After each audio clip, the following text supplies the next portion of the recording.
बिस्मिल्लाहिर्रहमानिर्रहीम, अस्सलाम वालेकुम। मैं उम्मीद करता हूँ कि पिछला लेक्चर आपने बड़े ध्यान से सुना होगा और आपके जहन में कुछ क्वेश्चन भी रेज हुए होंगे। तो डेफिनेटली क्वेश्चन तो रेज होने चाहिए, पढ़ने वाले बच्चों के जहन में क्वेश्चन तो रेज होते हैं। तो आप क्वेश्चंस मुझे व्हाट्सएप नंबर पे या कमेंट्स में पूछ लिया करें। तो आइए हम जो लास्ट लेक्चर पढ़ा था उसी लेक्चर के मुतालिक मजीद पढ़ते हैं। लास्ट लेक्चर में हमने कैंसर के बारे में डिस्कस किया था।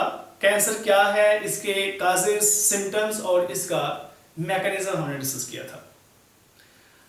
हमने दो जीन्स के बारे में पढ़ा था, अगर आपको कुछ याद हो तो, प्रोटो ऑन्कोजीन्स और ट्यूमर सप्रेसर जीन्स। ये ऐसे जीन हैं जो हमारे सेल साइकिल को, सेल के डिवीजन को रेगुलेट करती हैं।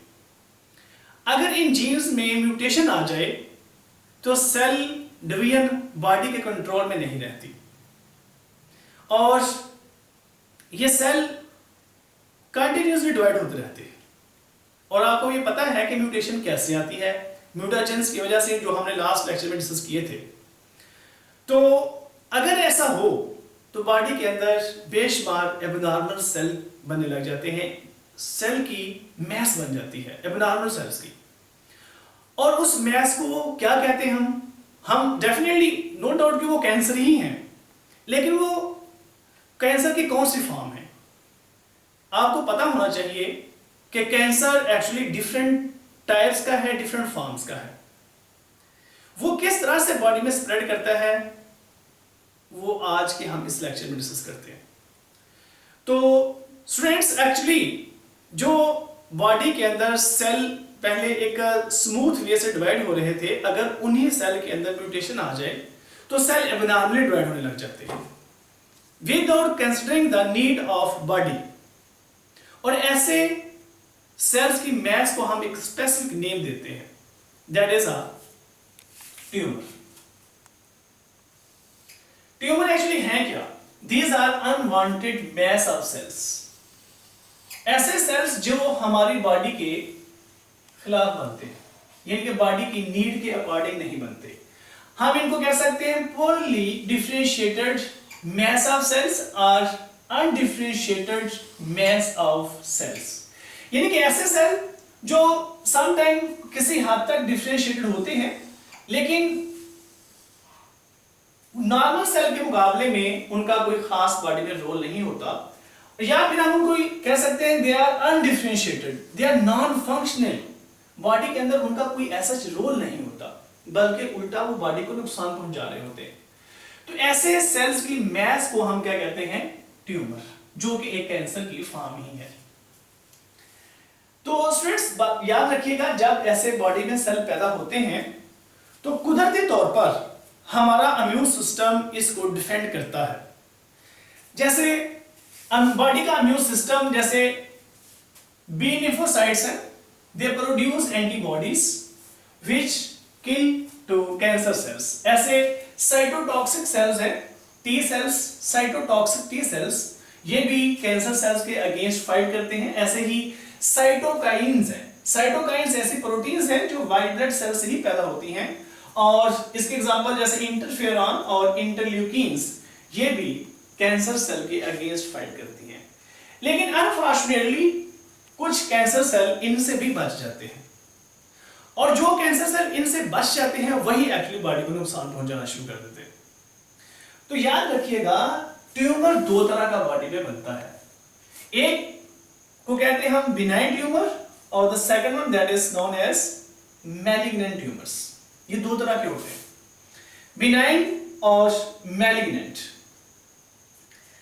तो बिनाइन ट्यूमर वो होते हैं जो स्मॉल साइज में होते हैं, they are small sized, while malignant tumor they are larger sized with respect to invading. Why? Invading mean attacking, मतलब ये जहां बनते हैं वहां तो टिश्यू को डैमेज कर ही रहे हैं, वो सेल को डैमेज कर ही रहे हैं, लेकिन ये सराउंडिंग सेल्स, जो सराउंडिंग टिश्यूज होती हैं, उनको भी डैमेज करते हैं। यहां पे मैं एक डायग्राम स्केच करता हूं। सपोज दैट कि ये एक ह्यूमन की बॉडी है, इस तरह से ये हम एक ह्यूमन की बॉडी एक स्केच करते हैं फर्ज के तौर पे इस तरह से। यहां पे फर्ज करें ये हमारे बॉडी का एक नॉर्मल सेल है, इसके सेल के जीन्स के अंदर किसी म्यूटेशन की वजह से म्यूटेशन आ जाती है, तो म्यूटेशन की वजह से ये इस एरिया के अंदर डिवाइड होना शुरू हो जाता है, तो यहाँ पे सेल का एक मैस बन जाता है। ये क्योंकि हम बॉडी की नीड के अकॉर्डिंग डिवाइड नहीं हो रहा, इसको किसी भी ग्रोथ फैक्टर की जरूरत नहीं है, जहां भी ये बना है वहां पे इस तरह से ये हिस्सा उभर जाता है, क्योंकि यहाँ पे बहुत ज्यादा ये सेल्स बन गए ऐसे। तो अब यहाँ पे ये जो मैस है इसको आप इस वक्त नाम दे सकते हैं ट्यूमर का।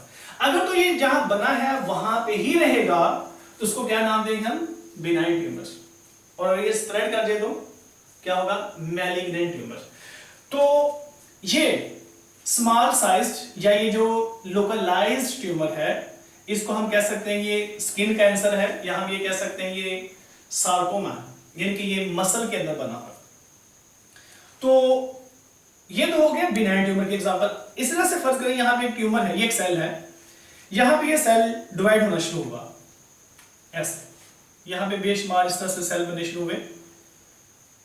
ये भी एक ट्यूमर है, लेकिन ये एक ऐसा ट्यूमर है जिसके सेल्स केमिकल सिग्नल्स पैदा करते हैं, केमिकल सिग्नल्स पैदा करते हैं, इनके ग्रोथ फैक्टर पैदा करते हैं, जिनकी वजह से ब्लड वेसल इनकी तरफ अट्रैक्ट होते हैं, इनकी तरफ ग्रो करने शुरू करते हैं। मतलब यहाँ पे फर्ज करें ये एक ब्लड वेसल है, ये ब्लड वेसल इनकी तरफ ग्रो करना शुरू कर देगा ऐसे। ये ब्लड वेसल है, ब्लड वेसल कह सकते हैं आप, या लिम्फेटिक वेसल। तो ब्लड वेसल या लिम्फेटिक वेसल इनकी तरफ इसकी तरफ ग्रो करेगा, क्योंकि इन्होंने केमिकल पैदा किए। कौन से केमिकल, ग्रोथ फैक्टर कह लें, प्रोटीन्स कह लें, जिसकी वजह से ये ब्लड वेसल ग्रो करे और ये यहां से मूव करता हुआ ब्लड स्ट्रीम में आ जाएगा। याद रखिएगा मैलिग्नेंट ट्यूमर्स के सेल्स अपने नेबरिंग सेल्स के से लिंक अपना छोड़ देते हैं, उनके दरमियान जो लिंक होता है, अट्रैक्शन होती है, वो खत्म हो जाती है, क्योंकि इनकी जो बॉडी सरफेस है सेल के ऊपर, प्लाज्मा मेम्ब्रेन के ऊपर जो इनकी जो सरफेस है वो एबनॉर्मल हो जाती है, जिसकी वजह से ये सेल बड़ी आसानी से यहाँ से मूव करके ब्लड स्ट्रीम में आ सकते हैं और ये सेकेंडरी एरिया में स्प्रेड कर जाते हैं। और इनके बाद जो बेसल लैमिना है, यानी कि जो आप कह सकते हैं इस एरिया की, इस सेल की जो बाउंड्री है, ये उसको भी ओवरकम कर जाते हैं और यहाँ से निकल के ये ब्लड स्ट्रीम में चले जाते हैं, वहां से ये सेकेंडरी एरिया में फैल जाते हैं। और क्योंकि ये बॉडी के बाकी हिस्सों में भी जा रहे हैं, बॉडी के अंदर फैल रहे हैं, इस वजह से भी इसको हम लार्जेस्ट साइज्ड कहते हैं, क्योंकि ये बॉडी के अंदर स्प्रेड हो रहे हैं। और बिनाइन ट्यूमर्स क्योंकि ये जहां पे बने हैं वहां पे ही रहेंगे, इस वजह से इनको क्या कहते हैं, लोकलाइज्ड, जबकि मैलिग्नेंट ट्यूमर्स फैल रहे हैं, सेकेंडरी एरिया में जा रहे हैं।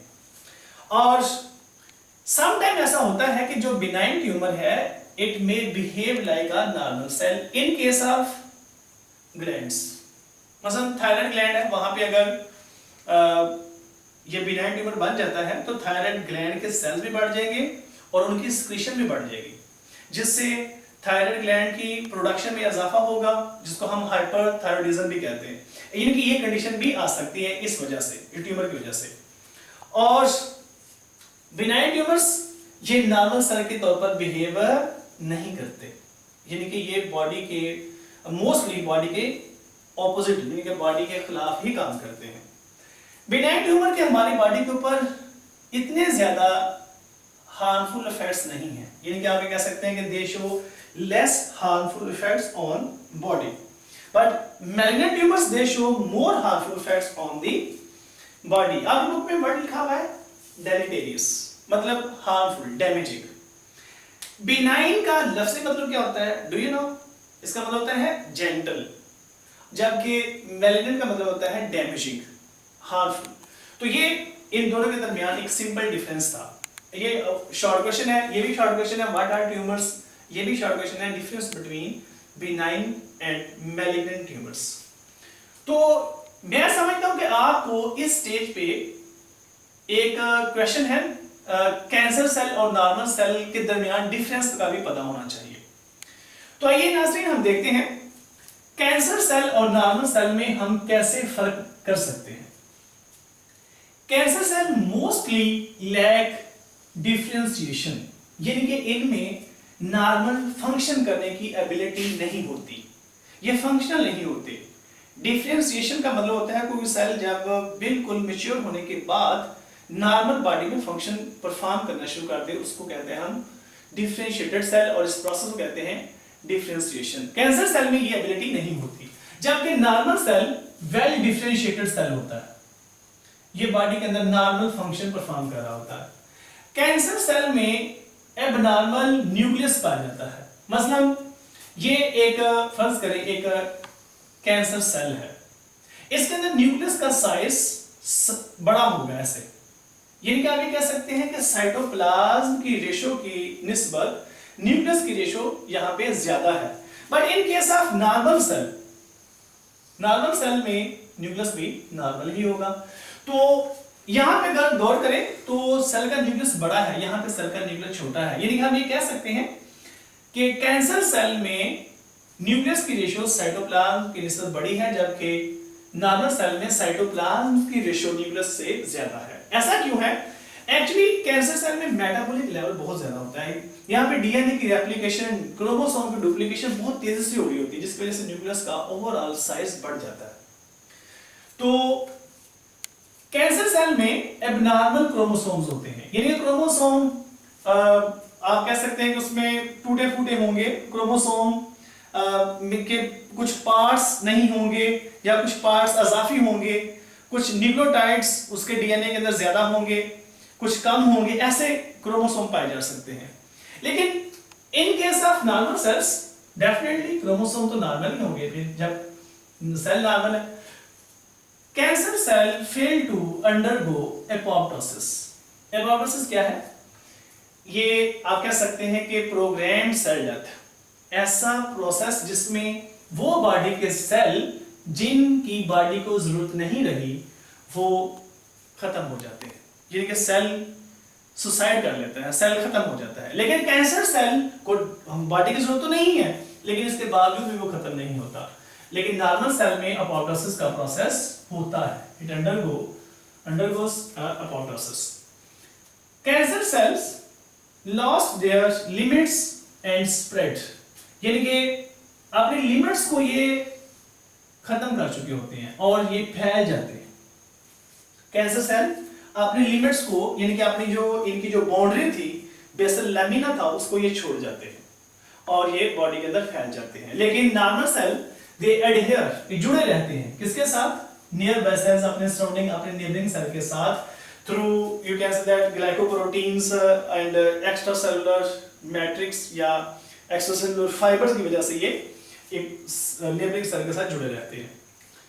कैंसर सेल को डिवाइड होने के लिए ग्रोथ फैक्टर, ग्रोथ सिग्नल की जरूरत नहीं होती, ये इंडिपेंडेंट होते हैं उनसे और ये डिवाइड होते रहते हैं, जबकि नॉर्मल सेल हमेशा ग्रोथ फैक्टर डिपेंडेंट होता है, ये ग्रोथ फैक्टर के बगैर डिवाइड नहीं करता। कैंसर सेल म्यूटेंट सेल्स होते हैं, ये बात तो हमने लास्ट लेक्चर में पढ़ी थी कि इनमें म्यूटेशन आती है तो ये कैंसर सेल में चेंज होते हैं। इस वजह से हम क्या कहते हैं जी, कैंसर सेल म्यूटेंट सेल होते हैं, जबकि नॉर्मल सेल नॉर्मल होंगे, नॉन म्यूटेंट होंगे, यानी कि इनमें म्यूटेशन नहीं होती। तो कैंसर सेल में म्यूटेशन ज्यादा हो सकती है, मतलब up to 3 to 20 mutations can accumulate in a cancer cell, यानी कि कैंसर सेल में बेशुमार म्यूटेशंस भी आ सकती हैं क्रोमोसोम या डीएनए के अंदर। तो ये था कैंसर और नॉर्मल सेल के दरमियान डिफरेंस। ये बहुत इंपॉर्टेंट शॉर्ट क्वेश्चन है और ये पेपर में कई दफा क्वेश्चन आया है कि इनके दरमियान फर्क वाज़ेह करें। तो आप एटलीस्ट 2 डिफरेंस तो लाजमी लिखें, इसमें आप ज्यादा भी लिख सकते हैं लेकिन कम से कम 2 जरूर लिखें। तो आइए हम देखते हैं कि हम कैंसर से बच कैसे सकते हैं, कैंसर से हम बच कैसे सकते हैं। सम प्रिवेंटिव मेजर्स, ये आपके सिलेबस का अगेन हिस्सा तो नहीं है, लेकिन फिर भी आप लोगों को इस लेवल पे पता होना चाहिए। First one, that is don't smoke, it is very injurious to health. 90% lung cancer इसी से होता है, किससे? स्मोकिंग से। स्मोकिंग आपको पता है पैसिव भी हो सकती है, एक्टिव भी हो सकती है, दोनों से ही अवॉइड करें, दोनों ही बहुत ज्यादा खतरनाक है। सन बाथ, अब सूरज के अंदर बेशुमार ऐसे रेडिएशन है जो हमारी स्किन को डैमेज कर सकती हैं और ये एरिया टू एरिया वेरी करती हैं। ज्यादातर सन या सोलर रेडिएशंस इक्वेटर रीजन के ऊपर ज्यादा ये मतलब आप कह सकते हैं कि ज्यादा नुकसानदेह होती हैं। Alcohol, consumption of alcohol it is also very injurious to health. इससे भी बॉडी का इम्यून सिस्टम डिस्ट्रॉय होता है और इससे भी यानी कि बॉडी के सेल्स में म्यूटेशन आ सकती है, इससे भी कैंसर हो सकता है। Radiations that are coming from radioactive elements, ionizing radiations जैसे एक्सरेज वगैरह, ये कुछ रेडियोएक्टिव एलिमेंट से रिलीज होती हैं और इनसे भी हमारा डीएनए डैमेज हो सकता है, इससे भी म्यूटेशन आ सकती है, लिहाजा इससे भी हमें बचना चाहिए। ऑक्यूपेशनल हैजर्ड्स, कुछ ऐसे लोग हैं जो इंडस्ट्री में काम करते हैं और वहां पे बेशुमार हार्मफुल एलिमेंट्स हो सकते हैं, जैसे निकल है, क्रोमियम है, लेड के कंपाउंड्स हैं, तो इनसे भी हमारी बॉडी में म्यूटेशंस आ सकती हैं। Diet, perfect diet it is very necessary for good health. ये डाइट अच्छी डाइट हमारे इम्यून सिस्टम को स्ट्रॉन्ग करती है, तो लिहाजा डाइट के ऊपर भी हमें कॉम्प्रोमाइज नहीं करना चाहिए। Obesity that is it is very, you can say that dangerous disease, obesity। ये आप कह सकते हैं कि इसकी वजह से और भी बेशुमार बीमारी लग जाती है, जैसे डायबिटीज है, जैसे ब्लड प्रेशर है, हाइपरटेंशन। तो ये ओबेसिटी भी इंड्यूस करती है किसको, कैंसर को, जैसे ब्रेस्ट कैंसर। तो ये बहुत ज्यादा खतरनाक है, इसको भी हमें कंट्रोल करना चाहिए। प्रोसेस्ड फूड्स, ऐसे फूड जो इंडस्ट्री में जिनकी प्रोसेसिंग हुई होती है उनसे हमें अवॉइड करना चाहिए। साल्टी फूड्स जैसे पिकल वगैरह, इस तरह से जूसेस या मीट, इनके अंदर नाइट्रेट्स के या नाइट्राइट के कंपाउंड होते हैं जो हमारे बॉडी में आकर नाइट्रोसामीन में चेंज हो जाते हैं और नाइट्रोसामीन ये डीएनए को डैमेज करती है, जिससे म्यूटेशन आ जाती है। हमें विटामिन ए और सी यूज करना चाहिए। विटामिन ए ग्रीन वेजिटेबल्स में, कैरेट में, फ्रूट्स में पाया जाता है, जबकि विटामिन सी ये सिट्रस फ्रूट्स में पाया जाता है। ये एंटीऑक्सीडेंट होते हैं और ये नाइट्रेट या नाइट्राइट के कंपाउंड्स को नाइट्रोसामीन में कन्वर्ट करने से रोकते हैं, जिससे हम कैंसर से बच सकते हैं। कैबेज यानी कि एक ऐसी वेजिटेबल है जो हमारे इंटेस्टाइनल कैंसर को रोकती है, हमारे स्टमक को हेल्दी करती है। इससे भी ये हमारे कैंसर के खिलाफ हमें हिफाजत मिलती है, प्रोटेक्शन मिलती है। तो ये है नाज़रीन प्रिवेंटिव मेजर्स अगेंस्ट कैंसर। तो ये हमें इनको अडॉप्ट करना चाहिए। तो आइए हम देखते हैं कि कैंसर की ट्रीटमेंट क्या है, हम कैंसर को किस तरह से ट्रीट कर सकते हैं। अभी हमने पढ़ा है कि हमारी बॉडी में दो तरह के ट्यूमर्स हो सकते हैं, जैसे बिनाइन ट्यूमर्स और malignant tumours. In case of benign tumors, they can be treated through radiations. Radiation के जरिए से हम इनका इलाज कर सकते हैं। ये बड़ी आसानी से डैमेज हो जाते हैं क्योंकि इनके पास ये एबिलिटी नहीं रहती कि ये दोबारा से रिपेयर हो सके। नॉर्मल सेल अगर रेडिएशन से मुतासर हो तो वो दोबारा से अपने आप को रिपेयर कर लेते हैं। इस वजह से हम इनको आसानी से रेडिएशन के जरिए से ट्रीट कर सकते हैं। इनको सर्जिकली बॉडी से रिमूव भी किया जा सकता है। जबकि मैलिग्नेंट ट्यूमर्स, क्योंकि ये बॉडी के अंदर फैल जाते हैं ब्लड स्ट्रीम के जरिए से, इस वजह से इनको हम कीमोथेरेपी यानी कि केमिकल से ट्रीट करते हैं। इनके लिए हम डिफरेंट ड्रग्स इस्तेमाल करते हैं, जैसे मैंने यहाँ पे एक ड्रग लिखी है टेक्सोल। लेकिन याद रखिएगा कि इनके कुछ बॉडी के ऊपर साइड इफेक्ट भी होते हैं। अब टेक्सोल क्या करती है, ये माइटोटिक स्पिंडल्स को, माइटोटिक अपरेटस को फ्रीज कर देती है। यानी कि ये जिन माइटोटिक स्पिंडल से माइटोसिस का प्रोसेस होना था, ये उनको रोक देती है, इनको फ्रीज कर देती है, जिसकी वजह से माइटोसिस का प्रोसेस ब्लॉक हो जाता है। लेकिन इनके साइड इफेक्ट्स जैसे nausea, intestinal cell damage and hair loss, ये हेयर फॉलिकल के ऊपर भी अटैक करते हैं। और ये हमारे इंटेस्टाइन में से मेडिसिन जब गुजरती है तो इंटेस्टाइनल सेल्स को भी, उसकी लाइनिंग को भी ये डैमेज करते हैं। तो इस वजह से ये कीमोथेरेपी को परफॉर्म करने से पहले जीन थेरेपी भी परफॉर्म की जाती है। जीन थेरेपी से क्या होता है कि जो नॉर्मल सेल्स होते हैं उनको आप कह सकते हैं मोर रेजिस्टेंट बना दिया जाता है, जिसकी वजह से उनके ऊपर केमिकल का इफेक्ट मिनिमाइज हो जाता है। तो ये था आज का टॉपिक हमारा। हमने कैंसर को 2 लेक्चर में मुकम्मल किया, दोनों लेक्चर ही बड़े ध्यान से सुने। नेक्स्ट लेक्चर में हम मियोसिस के बारे में डिस्कस करेंगे। बहुत शुक्रिया स्टूडेंट्स, अपना बहुत ख्याल रखिएगा। अल्लाह आप लोगों को हमेशा कामयाबी से नवाजे। आमीन। अल्लाह हाफिज़।